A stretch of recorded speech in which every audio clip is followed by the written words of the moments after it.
Yaani kama nitafanya dhambi hii, basi ndio mtu wa kwanza mimi. Lakini namuogopa Mungu. Usijali. Jamila, usijali kwa hilo. Kweli? Mbona hata Petro alimkana Yesu msalabani? Alafu baby, mwenye wako na mwenye wangu vimeendana.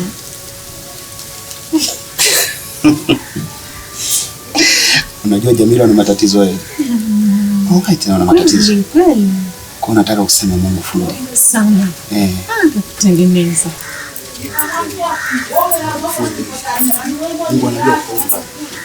Akia Mungu. Jamila umeme. Inaogawa umeme Pugu kwa Mustafa. Mkome tena mkome. Ndenzenoni huko. Achana nao. Unafahamu? Achana nao. Alafu yule mmoja kavuta bange kabisa anaonekana yule. Lavuta lile. Unajua kumbe? Namuona kwenye video vya bange yule. Yule anaonekana mvutaji sana yule. Achana nao. Vile vinafanya kwitu. Wana mtamani wale.